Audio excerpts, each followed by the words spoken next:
Apakah kamu merasa stres dan bingung bagaimana tetap tenang saat segalanya terasa di luar kendali? Kamu berada di tempat yang tepat, karena hari ini kita akan membahas 5 teknik efektif untuk mengatasi stres dan merasa lebih tenang secara instan. Stres ada di mana-mana, dalam tekanan yang tidak ada habisnya, di media sosial yang terus-menerus mengalir, dan dalam harapan yang menarik kita ke berbagai arah. Rasanya seperti tidak pernah berakhir. Masalah sebenarnya bukanlah stres itu sendiri, tetapi bagaimana kita menghadapinya yang paling penting. Hari ini, kita akan fokus pada strategi dari filsafat Stoikisme. Berbeda dengan solusi instan, Stoikisme menawarkan sesuatu yang lebih mendalam, pola pikir yang dapat mengubah cara kita menghadapi stres. Kamu tidak perlu berjam-jam bermeditasi atau mengubah hidupmu sepenuhnya. Perubahan kecil dalam cara berpikir dan bertindak dapat memberikan dampak besar. Sebelum kita mulai, jangan lupa untuk menekan tombol subscribe dan aktifkan lonceng notifikasinya agar tidak ketinggalan video-video lain yang membantu kamu menjadi versi terbaik dari dirimu sendiri. Sudah siap untuk mengambil alih kendali? Mari kita mulai. 1. Fokus hanya pada hal yang bisa kamu kendalikan. Stres suka menyeret kita ke hal-hal yang tidak bisa kita kendalikan. Khawatir tentang apa yang mungkin terjadi, apa yang orang lain pikirkan, atau bagaimana sesuatu akan berlangsung. Melelahkan, bukan? Para Stoik percaya bahwa fokus pada hal-hal eksternal ini adalah sumber utama kecemasan. Tetapi ada solusi sederhana. Fokus hanya pada apa yang bisa kamu kendalikan. Epictetus, salah satu filsuf Stoik terbesar, menyatakan, beberapa hal ada dalam kendali kita dan beberapa hal tidak. Pikiran, tindakan, dan pilihanmu adalah milikmu untuk dikendalikan. Opini orang lain, cuaca, atau ekonomi sepenuhnya di luar pengaruhmu. Dengan memisahkan keduanya, kamu membebaskan dirimu dari membuang-buang energi pada hal-hal yang tidak bisa kamu ubah. Pikirkan seperti berdiri di tengah badai. Kamu tidak bisa menghentikan hujan, tetapi kamu bisa memilih untuk membawa payung.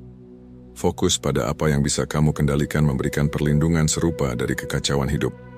Buat 2 daftar sederhana. Apa yang bisa aku kendalikan? Misalnya, sikap, usaha, prioritas. Apa yang tidak bisa aku kendalikan? Misalnya, reaksi orang lain, kesalahan, masa lalu. Ketika stres mulai muncul, gunakan daftar ini untuk membimbing pikiranmu. Tanyakan pada dirimu, apakah aku menghabiskan energi pada sesuatu yang bisa aku pengaruhi atau sesuatu yang tidak bisa aku ubah? Bawa mantra ini kemanapun. Aku melepaskan apa yang tidak bisa aku kendalikan. Ulangi saat pikiranmu mulai berputar dan rasakan ketegangan mereda seiring fokusmu kembali pada apa yang ada dalam kendalimu. 2. Anggap stres sebagai peluang. Stres seringkali terasa seperti hambatan yang menghalangi kedamaian kita. Sebuah kekuatan yang tak tergoyahkan, yang membuat kita kewalahan, bahkan lumpuh, seolah-olah hidup melemparkan terlalu banyak hal sekaligus. Namun, stres tidak harus menjadi musuh. Dengan pola pikir yang tepat, stres bisa menjadi guru terbaik kita. Marcus Aurelius, salah satu filsuf Stoik yang paling terkenal, menulis, hambatan untuk bertindak memajukan tindakan, apa yang menghalangi jalan menjadi jalan. Dengan kata lain, hal-hal yang menantang kita dapat membentuk kita, mendorong kita menjadi lebih kuat, lebih bijaksana, dan lebih tangguh. Pikirkan stres sebagai latihan fisik. Saat pertama kali mengangkat beban berat, rasanya mustahil, ototmu sakit, dan kamu ingin menyerah. Namun, seiring waktu, resistensi itu membangun kekuatan. Hal yang sama berlaku untuk pikiran dan emosimu.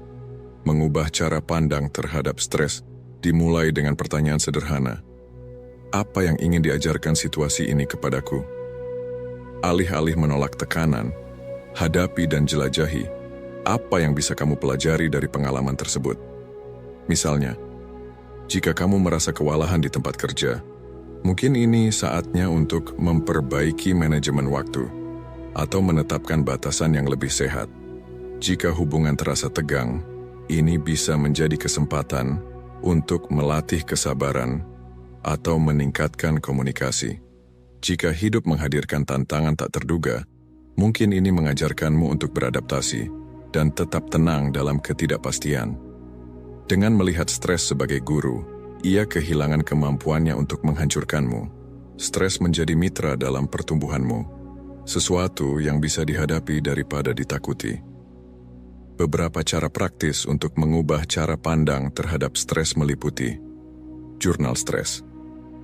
Di akhir hari, tuliskan satu momen yang menegangkan dan tanyakan pada dirimu, apa yang terjadi? Bagaimana reaksiku? Apa yang kupelajari? Seiring waktu, kamu akan melihat pola dan menyadari bagaimana stres mendorongmu ke arah perubahan positif. Identifikasi manfaat. Dalam setiap situasi yang menegangkan, cari satu manfaat. Misalnya, jika tenggat waktu proyek terasa memberatkan, fokuslah pada bagaimana hal itu membantumu mengembangkan disiplin atau kreativitas di bawah tekanan. Afirmasi positif. Gunakan pernyataan seperti, stres adalah medan latihanku, atau setiap tantangan membuatku lebih kuat. Frasa-frasa ini dapat menjadi pengingat saat hidup terasa berat. Pertanyaan perspektif. Saat merasa sangat stres, tanyakan pada dirimu, apakah ini akan penting setahun dari sekarang? Pertanyaan ini seringkali memberikan perspektif, menunjukkan bahwa tantangan yang paling intens pun bersifat sementara. Dengan mulai melihat stres sebagai peluang, hambatan hidup menjadi kurang menakutkan. Kamu tidak lagi menjadi korban keadaan. Kamu adalah peserta aktif dalam pertumbuhanmu. Marcus Aurelius percaya bahwa setiap kesulitan memiliki tujuan, dan dengan mengadopsi perspektif itu, kamu akan menemukan kekuatan yang tidak pernah kamu sadari ada dalam dirimu. Lain kali stres menyelinap ke dalam harimu, berhentilah sejenak dan tanyakan, bagaimana ini membantuku menjadi pribadi yang seharusnya? Kamu mungkin akan terkejut dengan jawabannya. 3. Latih diri dengan ketidaknyamanan sukarela. Gaya hidup modern telah mengondisikan kita untuk mencari kenyamanan di setiap kesempatan. Kita dikelilingi oleh kemudahan, makanan instan, rumah dengan suhu yang terkontrol, dan hiburan tanpa batas hanya dengan satu tombol. Namun, meskipun kenyamanan ini membuat hidup lebih mudah, mereka juga membuat kita lebih rapuh. Ketika stres atau ketidaknyamanan datang, rasanya tidak tertahankan. Para Stoik memahami hal ini dan menawarkan solusi yang tidak biasa. Hadapi ketidaknyamanan secara sukarela. Seneca, salah satu pemikir Stoik paling praktis, menyarankan, sediakan beberapa hari di mana kamu merasa puas dengan makanan dan pakaian paling sederhana, sambil berkata pada diri sendiri, apakah ini kondisi yang begitu aku takuti? Dengan sengaja menghadapi ketidaknyamanan, kita membangun ketangguhan dan menyadari bahwa ketakutan kita seringkali berlebihan. Pikirkan stres seperti badai. Jika kamu belum pernah menghadapi cuaca buruk, badai pertama mungkin membuatmu panik dan tidak siap. Tetapi jika kamu telah berlatih menghadapi hujan dengan berkemah di luar atau berjalan dalam kondisi sulit, kamu akan tahu bagaimana tetap tenang dan menghadapinya. Latihan ketidaknyamanan sukarela bekerja dengan cara yang sama, mempersiapkan pikiranmu menghadapi tantangan dengan dosis kesulitan yang bisa dikelola. Latihan ini bukan tentang menghukum diri sendiri atau menjalani hidup dalam kekurangan. Ini tentang memperkuat tekad batinmu, sehingga ketika stres yang tidak terduga datang, kamu sudah memiliki otot mental untuk menghadapinya. Beberapa cara untuk mempraktikkan ketidaknyamanan sukarela meliputi puasa, lewatkan 1 atau 2 kali makan, dan perhatikan bagaimana tubuh serta pikiranmu bereaksi. Kamu akan menyadari bahwa rasa lapar tidak seburuk yang kamu bayangkan, dan kesadaran ini membangun ketangguhan mental. Mandi air dingin. Cobalah mandi dengan air dingin atau matikan pemanas selama sehari. Ini memang tidak nyaman, tetapi melatih pikiranmu untuk tetap tenang dalam menghadapi kesulitan. Hidup tanpa teknologi. Habiskan sehari tanpa ponsel, media sosial, atau layanan streaming. Mungkin terasa aneh pada awalnya, tetapi ini mengajarkanmu menemukan ketenangan dalam keheningan. Dorong batas fisik. Lakukan aktivitas seperti berlari, hiking, atau yoga. Ketidaknyamanan fisik dari upaya ini akan bertransformasi menjadi ketangguhan mental seiring waktu. Setelah melakukan tindakan ketidaknyamanan sukarela, luangkan waktu untuk refleksi. Tanyakan pada dirimu, apakah aku berhasil melewati ini? Apa yang aku pelajari tentang kekuatanku? Bagaimana ini mempersiapkanku untuk tantangan di masa depan? Dengan latihan ketidaknyamanan sukarela secara teratur, kamu mengubah hubunganmu dengan stres. Tantangan tidak lagi terasa tidak bisa diatasi karena kamu telah membuktikan pada dirimu sendiri bahwa kamu bisa menghadapi kesulitan. Kamu membangun semacam armor mental yang melindungimu saat hidup menghadirkan tantangan. Seneca percaya bahwa dengan menghadapi ketidaknyamanan secara langsung, kita menghilangkan kekuatannya untuk menakut-nakuti kita. Dan dia benar. Semakin sering kamu merangkul ketidaknyamanan, semakin tangguh kamu menjadi. Saat merasa kewalahan, ingatlah, kamu telah menghadapi kesulitan sebelumnya dan keluar lebih kuat. Biarkan pengetahuan itu membimbingmu. 4. Berhenti sejenak sebelum bereaksi.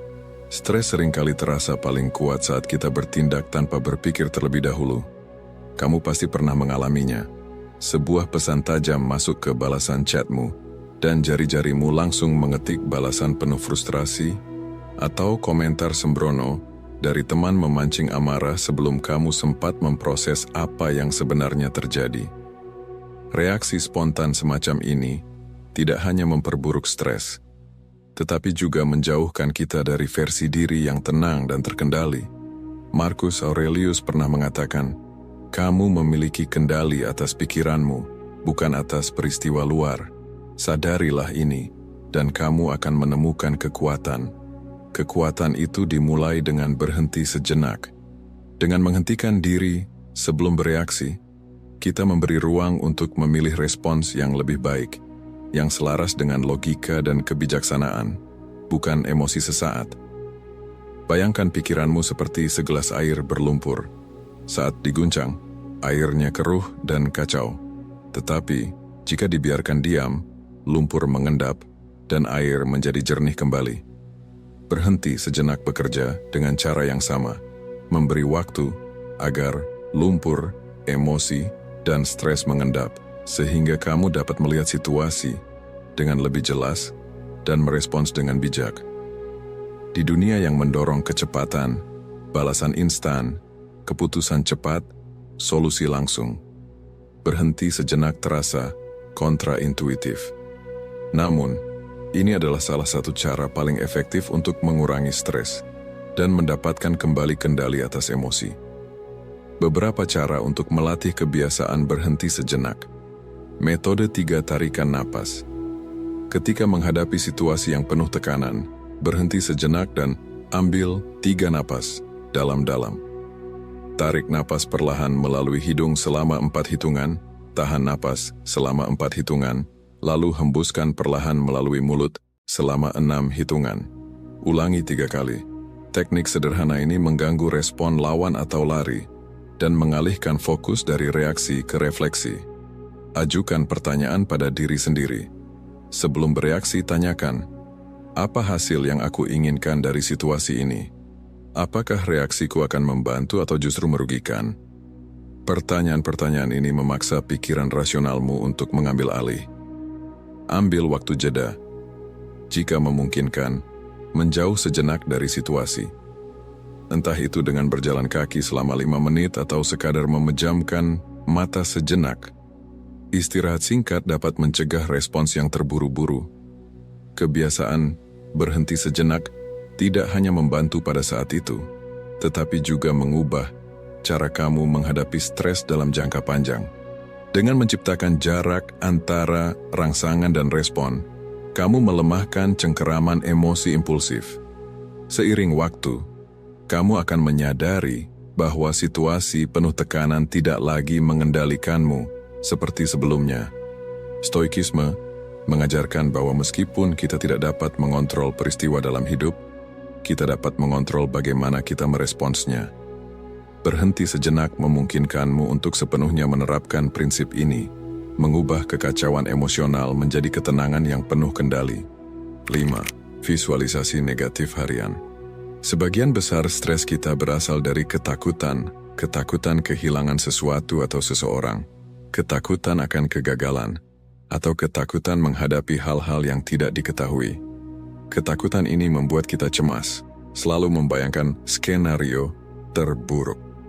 Namun, bagaimana jika kita bisa menghadapi ketakutan tersebut langsung, alih-alih membiarkannya menguasai kita?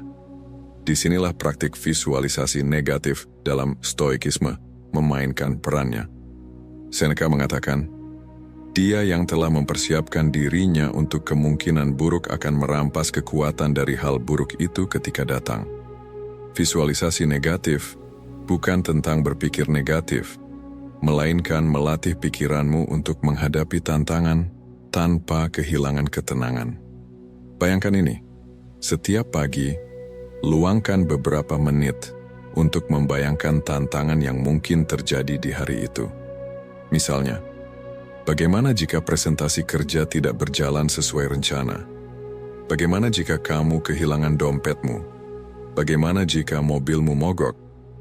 Alih-alih menghindari pikiran ini, duduklah bersama mereka dan bayangkan bagaimana kamu akan menghadapinya dengan tenang. Latihan ini memiliki dua manfaat utama. Mengurangi ketakutan akan hal yang tidak diketahui. Dengan mempersiapkan pikiranmu untuk kemungkinan buruk, kamu akan merasa lebih siap jika hal itu benar-benar terjadi. Meningkatkan rasa syukur, dengan menyadari bahwa hal-hal baik yang kamu miliki saat ini tidak dijamin, kamu akan lebih menghargainya. Berikut cara mempraktikkan visualisasi negatif. Bayangkan skenario terburuk. Setiap pagi, tanyakan pada dirimu, apa hal terburuk yang bisa terjadi hari ini? Lalu, pikirkan bagaimana kamu akan menghadapinya. Misalnya, jika kamu khawatir tentang percakapan sulit, bayangkan hal itu berjalan buruk. Visualisasikan dirimu tetap tenang, memilih kata-kata dengan hati-hati, dan menyelesaikan percakapan dengan martabat. Hargai hal-hal sederhana. Setelah membayangkan kehilangan sesuatu, pekerjaan, hubungan, kesehatan, renungkan nilainya. Menyadari bahwa hal-hal ini tidak abadi akan membuatmu lebih bersyukur atas keberadaannya. Gunakan untuk perencanaan. Ketika merencanakan proyek atau keputusan, bayangkan kegagalannya. Tanyakan, apa yang bisa salah? Dengan cara ini, kamu bisa mengantisipasi hambatan dan mempersiapkan solusi sebelumnya. Visualisasi negatif bukan tentang memprediksi hal-hal buruk, melainkan melatih dirimu untuk menerimanya jika mereka datang. Ini seperti latihan kebakaran. Saat kebakaran sungguhan terjadi, kamu sudah tahu apa yang harus dilakukan. Marcus Aurelius sering mengingatkan dirinya bahwa perubahan dan kehilangan adalah bagian tak terelakkan dari hidup. Dia menulis, kamu bisa meninggalkan hidup ini kapan saja. Biarkan itu menentukan apa yang kamu lakukan, katakan, dan pikirkan. Alih-alih bersifat muram, perspektif ini membebaskan kita dari rasa takut dan membantu kita fokus pada apa yang benar-benar penting. Ketika kamu telah berlatih menghadapi skenario terburuk, mereka kehilangan kekuatan untuk mengintimidasimu. Kamu akan lebih menghargai momen saat ini, dan tantangan hidup tidak akan lagi membuatmu lengah. Visualisasi negatif adalah seperti membangun baju zirah mental. Bukan berarti kamu berharap hal buruk terjadi, tetapi kamu siap menghadapinya dengan kekuatan jika itu terjadi. Bagi Anda yang telah mengikuti hingga saat ini, silahkan komentar filosofi hidup stoik, agar saya tahu Anda telah menonton video ini hingga akhir, dan saya juga akan meninggalkan beberapa konten yang mungkin Anda sukai. Sampai jumpa.